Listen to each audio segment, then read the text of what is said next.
Victoria. So good to have you with us. Yeah, thank you so much for having me.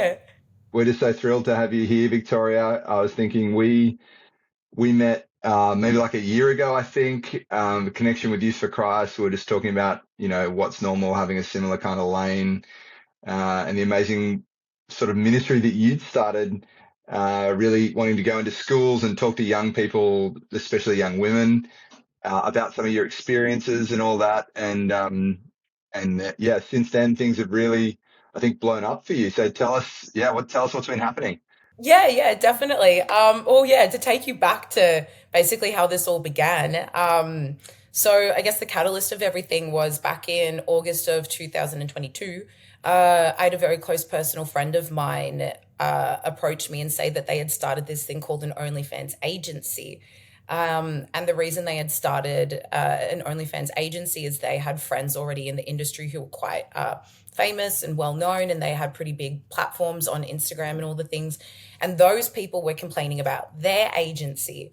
And so I come from a background in businesses. I was actually just helping one of my other friends build their hospitality businesses, and from like marketing and startups and all of that. So this friend was like, "Hey, do you want to help us to build this business? It seems like a really great, idea and all the things." And I really hadn't heard like it's weird. I feel that like everyone's heard of OnlyFans and it's kind of just this like term that's been like interjected into our culture, but no one really knows what it is. Like I didn't. And so I was like, "Oh, like I think that you can like sell your feet on there. Like I don't know, like I think that this thing is a positive." The people that I knew that were on OnlyFans came from very like poor SES backgrounds and poorer places in Melbourne where they grew up. Now they seem rich, they seem happy. Okay, like therefore this must be a good thing.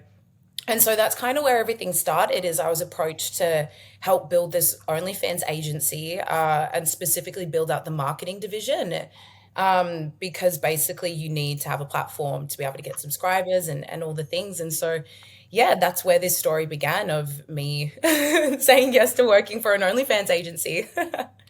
Okay. And so not like I'm definitely the same. Like I'm like, okay, I sort of know vaguely the premise. I've never been on the platform, probably never will, but hearing stories and kind of, I guess for me it's like wondering as you walk through, I don't know, a place where there's lots of young people, wondering like, I wonder how many people are actually kind of on that and using it. But anywho, that's just the things you wonder. But yeah, tell us what happened from there. Yeah. So basically, again, for people that aren't aware, like a startup business means that it's like the ground up.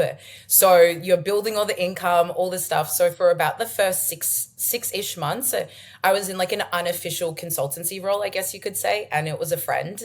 So I was just helping them with different ideas, and it was all towards marketing. So not actually the back end of OnlyFans, and seeing all of that. So when I actually came on in an official capacity, my role was how can we get girls as viral as possible, as quickly as possible? Because the more viral you are, the more people then can be put into basically funneling systems. And those funneling systems will end them at OnlyFans. So then we make money. As well, just to kind of explain to people who, yeah, might not be familiar with like an agency or what it does, I like to break it down into like three different elements. So obviously the element that I was a part of is marketing. And so marketing is what we would do at the agency where we were at and how we got girls to the point that we did is we actually had hired an expert. And so this expert would study trends, would study algorithms and all different skits, hashtags, everything that you can think of. And every single day, they would send us basically very specific provocative content for the girls to recreate. And so we would send that through to the girls, and the girls had to have like 3 to 5 TikTok accounts. And so on every single one of those TikTok accounts, they had to be posting at least 5 unique videos per account of this very specific, provocative, targeted content. And so that kind of the reason why I emphasize that is so people can understand like the caliber of this. Like we had one girl at the agency who was doing these techniques, and in 7 days of doing them, she got to 2.2 million views on a TikTok. And so you can kind of see that social media is so inundated with hypersexualized content. And we can talk about that in a minute, but like what is that doing mentally to our youth, to our culture? What is it softly influencing them? And so that was my role. And that's just TikTok and Instagram. There's Reddit, there's dating apps, there's Snapchat, there's so many other things, X, where you can promote like not safe for work and all of just a deep dive. So that's kind of element number one of what an agency does. And that's what my role was. And then element number two is the way that we have to think about this is the biggest allure of OnlyFans compared to traditional porn and why it's blown up is because if you just jump on Pornhub, you don't really have a relationship with that girl or the people that you're consuming. Where with OnlyFans, you can follow the girl on Instagram, then you can go to her OnlyFans, you can talk with her, you can get custom requests. Like the whole allure is that you actually have this one-on-one relationship with the girl. And I think that's why it's blown up so much. And so but we have to think about that then from like a logistical business perspective. If you have 500,000 followers on Instagram, and then you have, a couple 100,000 followers on your OnlyFans, you actually can't facilitate talking to all those people at once, all across different time zones, fulfilling all the custom requests, doing all the content required. So that's why an agency actually exists. So the whole point of an agency is to pretend to be the girl on their behalf to make as much money as possible off the account. And so that's also where things like chatters come into it, and you put people on the account as like sales jobs that pretend to be the girls. But our role was basically how can we maximize these accounts and make as much money off them as possible because we get a percentage. Uh-huh. Victoria, just for people who don't understand, because I probably understand a little, but so custom requests, what's that? What are they sort of like? What does that entail? Yep. So a custom request is basically you can sit there and say, hey, I want you to do this. How much will it cost? And the girl can either accept or decline that custom request for a certain amount of money. Yeah, and it's sexual stuff, right? So we're talking like, yeah, Yeah. wow. What's the demographic picture like? Who are generally, if there's like an archetype, who is a girl who was on your books and being managed by your agency? Yeah. So it's so interesting this. And this comes into like a deeper conversation, I feel. But as weird as it sounds, like there was no discrimination, like, but it's because you can niche out anything in this, So just to put it extremely bluntly, there was the stereotypical girl next door archetype.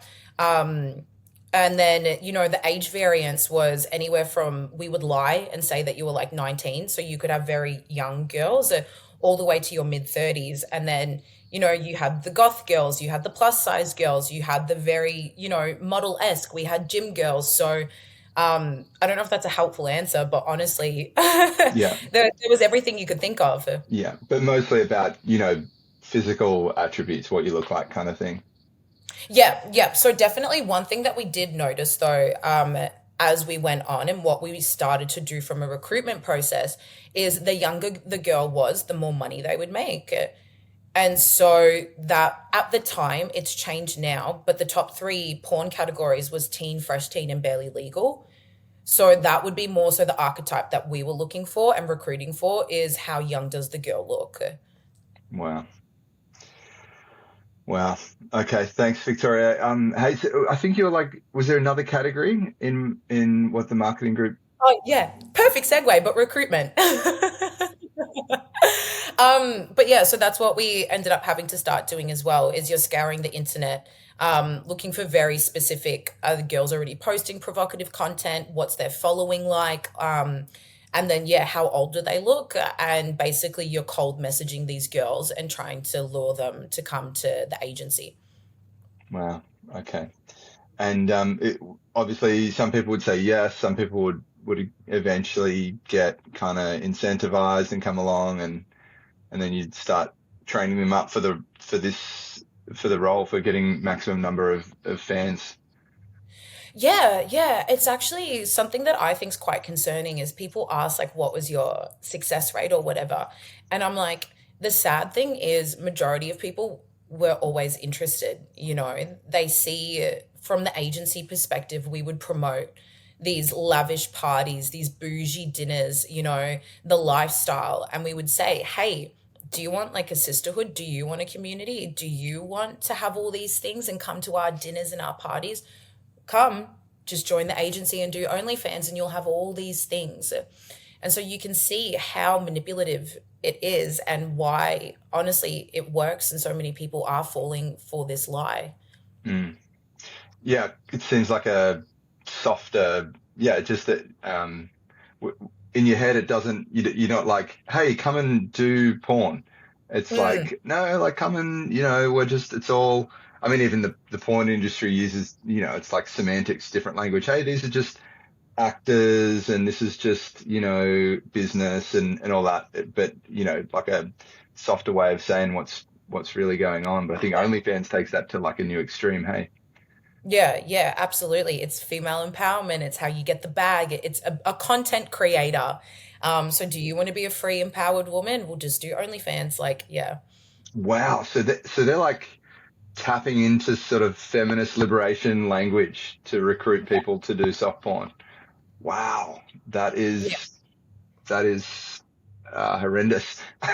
Like, So it's multi-leveled. There's girls that obviously were just brought on, and it's exciting and it's new, and they're making money. So there's that level of it. But then as you go along, there was girls that would tell me that they hate doing this. They have anxiety, they don't want to do it anymore, but they don't feel like they have any other options. So you kind of saw the full spectrum of where people were at. and what for you, Victoria, what happened? What made you, I don't know, see the light, wake up, stop wanting to be a part of the whole machine? Yeah. Yeah. So for me, what had happened was, as I said, I was doing all the marketing.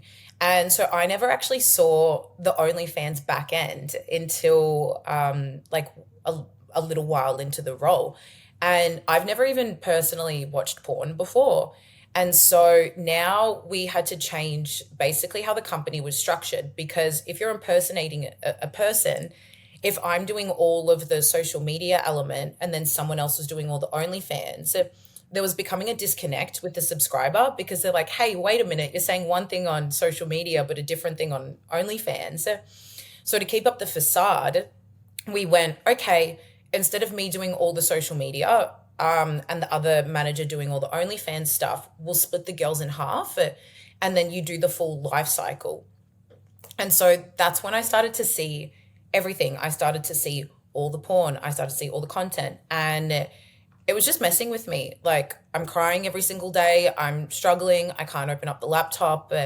And for me, like a catalyst for really starting to search was I was on my laptop one day, and one of the girls that was under my management, she was one that we would lie and say that she was fresh 18, but she wasn't. But I was looking at her one day, and I just had this weird like thing in my mind go, oh my gosh, she looks like what my niece would look like when she's older. And then I went, whoa, like that's someone's niece. If my niece did that, I would be devastated. But why is it okay that this one is?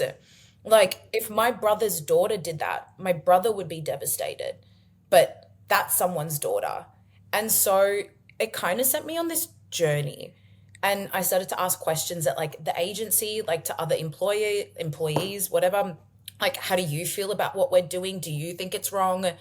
Um, and I just wasn't satisfied with the answers. Like, someone told me it's like a safe injecting heroin room. People need a safe place to do drugs. We give people a safe place to do porn, um, and all of that. And so what happened is the Lord, but at my time, I thought it was a genius idea. I was like, you know what? I need to offset all the bad that I'm doing and do something good. And I had this random memory, random, that church that I went to as a kid, and so didn't like grow up in faith, would not say that I was a Christian like in any capacity. Home life wasn't reflective of that either. But I remember when I was a little kid, we went to this like local church. And I remembered that they had like a refugee program. And I was like, sick. I'll sign up for the refugee program. I'll go help a bunch of people. I feel better about myself. And we were also building, me and one of the owners from the OnlyFans agency, a medicinal cannabis company. And that was my educational background and like my baby.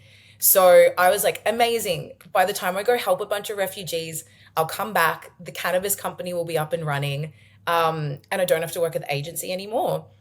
And so that was kind of the catalyst for everything. So yeah, I had a mental blank. What happened next?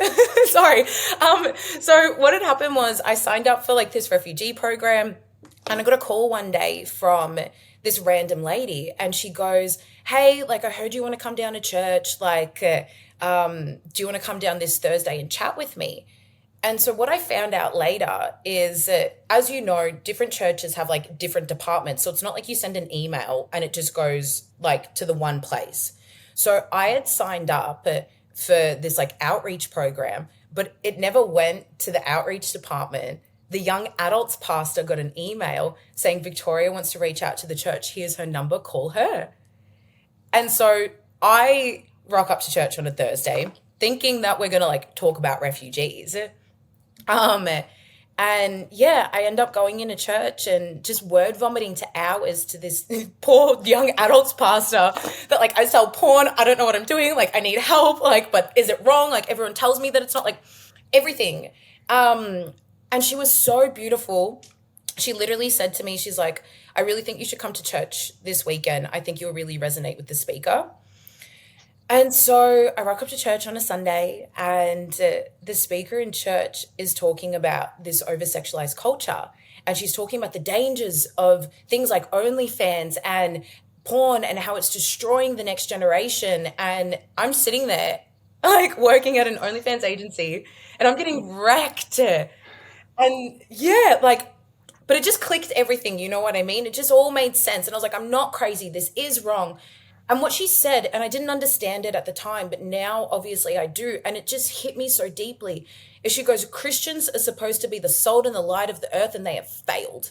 And I don't know what happened, but like after she finished speaking, I just ran down to her. I was like a degenerate, like in the balcony at the back. And I just went up to this woman and I said, "Hi, my name's Victoria. I work for an OnlyFans agency and I hate myself."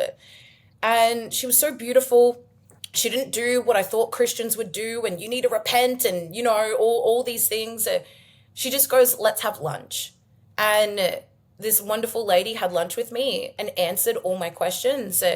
And that was on a Sunday. And yeah, by the Friday, I walked away from the agency. I walked away from everything. And, you know, followed this thing called Jesus. Amazing. Yeah, I'm so happy hearing that. I'm sure everyone is the same, Victoria. Um, can I ask you like I guess it's like philosophical, theological thing that I'm pondering. It's like, you walked out because, um, probably it's obvious to everyone because God had his hand on you and just orchestrated all the steps, the people to meet, the timing, like only God can. And you just know afterwards when you look back, you're like, that was the Lord. He just pulled me out and just redeemed me. And no doubt the Lord has redemption on offer for anyone who would receive it. But do you find yourself more nowadays, trying to lead people to the Lord, or do you find yourself trying to lead people away from the destruction that these online grooming marketing agencies have? Like, are you more focused on getting people out of OnlyFans, or are you more focused on getting people out of hell and into the kingdom of God? Like, how do you play that out in what you do nowadays? Oh my gosh, that's an excellent question. I think that's one of my favorite questions I've ever been asked. Oh, that's a head scratcher. To be honest with you, it's a weird one. I feel like it's both and, because my whole ethos and what I really care about is that interaction that I had with that lady at church. And I'm like, the people have asked me, "Well, did people pray for you? Did they share the gospel with you? Did they lead you to the?" I said, "No." I said, "God did what only God can do." And those people loved on me and they spoke the truth in love. And from that is where the Lord grabbed my heart. And He did everything. Like, I hadn't even read a Bible. He led me to baptisms, to fasting, to with no context of any of these things. So the thing that I personally really care about is I'm like, I don't, of course, my heart, my why is everyone deserves this. What is this? To know that God so loved the world that He gave His only Son. Everyone deserves that.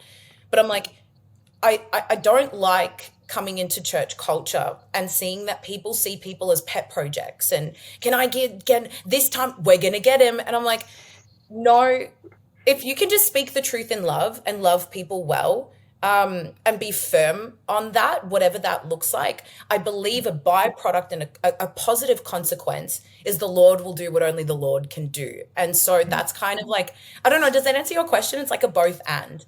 Yeah, it's beautiful. I don't know that there is an answer. I just love hearing what Yeah. people think about it because I'm with you. It's got to be both. And what about like, do you ever think about politics? Do you ever think like, man, I wish these lawmakers would make this stuff illegal? Or do you sort of think, well, maybe the people just need to see it differently? And yeah, so, yeah. Do you get into like political ideas and stuff too? Yeah, there's an excellent thing called the Nordic model, which exists. And so right now, a lot of women are the ones who have the consequences from the sex industry. They're the ones that will get arrested for the prostitution, for the like traffic, like just crazy stuff. But the pimps and the buyers don't really. So the Nordic model is more about how can we make sex buyers more accountable. So just say if you made prostitution illegal, instead of the prostitutes getting arrested, why isn't it the sex buyers? So I think that that's an excellent thing for people to look into, because there needs to be a consequence for the consumption of this stuff, not just for these women. So yeah, that's something I definitely align with. Yeah, and it's so interesting, isn't it? Because I think there's both like the concept, my opinion. I think we should do both. I think laws should shift, and the more we love our neighbor, the more we're compelled to want even kids who aren't Christians to not be caught up in this, right? So I think that's the best way to love your neighbor. So I think those kind of laws sound great. The other thing I sort of think is, although it's tragic, it's so tragic when I got three daughters, and it's pretty gut wrenching to think that there's just young people out there, and that these young girls are the trending categories, and it's awful. But at the same time, as a guy, and maybe it's not gender, maybe it's just, um, I used to be a drug addict, and the I know the despair that I had in my heart, where I would just turn to anything that would make me feel like a little bit connected for a period, and sometimes that was alcohol.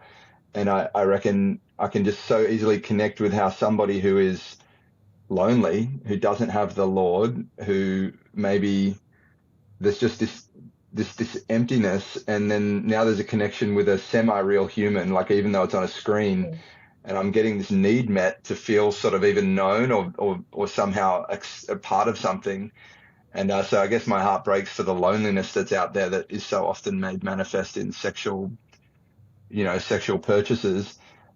Totally. And that's why, like, a big, now that I'm in this space, conversations is male pitted against female and female against male. And it's like, no, we can't sit here and demonize men, because what's happening, they're being extorted, as you said, and I actually agree with it 100% in this loneliness epidemic. Why is it that the highest demographic of OnlyFans consumers are married men? And what's working on them is the girlfriend experience. Like, there's something happening here with males, and like that's a bigger conversation in itself. But I do believe that, like, we can't just men are bad, men are this, men are it's like, no, like they're really hurting. And I don't think a healthy male would go, as you said, and search and yearn for this type of stuff. And so what's happening there, because then these broken people are then extorting women, and then it's this whole entire cycle. I think it's a human problem, not like a male or female problem. Mm. Yeah, it's really solid, Victoria. I love that.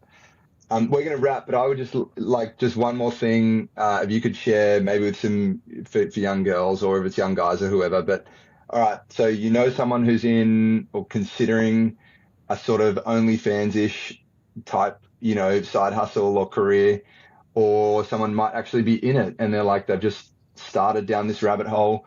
What would you tell that person, that young person? Yeah, definitely. This has always been my advice is if you're on the precipice, just say, oh, you're doing it. And I really want you to sit there and just put a timer on your phone for 5 minutes. And I want you to close your eyes and just go, why am I doing this? And pull on that thread for money. Why? Because it makes me feel secure. Why does money make you feel secure? Because I've never had security in my, why? And what will happen if you're brutally honest with yourself? You will get to that root cause of why am I doing this? What is the reason behind this? And I really do believe there's so much power in that because then when you realize, wait a minute, I actually am deeply insecure. Actually, I do have a lot of trauma. I feel it dismantles the lie that this is the thing that will provide that. So it's like when I sat back and was like, why have I been involved in all of this? My manifestation of insecurities was through business success because I never thought I would make it. But then once I understood that, it dissolved the lie. And so that's always just, I think, an excellent starting point. I really do. In just sitting there and putting a timer on for 5 minutes, being brutally honest with yourself and just saying why. And I do believe that, again, the truth in that will actually be able to dismantle the lie of this is the thing that's going to solve all your problems.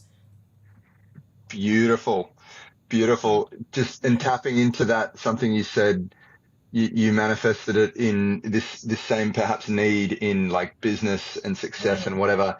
And I just would like to say to anyone out there, and you've like, this is the one thing that sort of grabbed your attention. In the Christian faith, you quickly learn through reading your Bible, that we all as humans have turned to idols. We've all found this one thing, this couple of things that aren't God, but we've begun to put our trust in them. This is what will pull me out of it. This is what will give me acceptance. This is how I'll feel valued. This is how I won't be bored. This is how I'll be noticed. And it could be your physical attractiveness, could be your intellect, could be your degrees, could even be your charity work, could be your friend circle.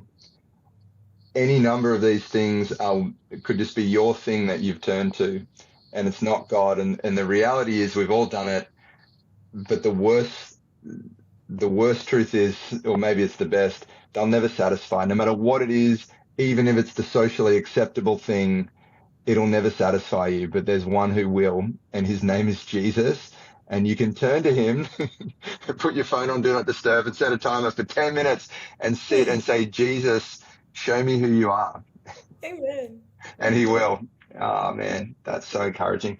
Victoria, thank you so much for your time. Bless your work. We're so encouraged. Such an honor to talk to you. Oh, thank you so much for having me. I really appreciate it. This was super fun. God bless you. Go well. Thanks, guys.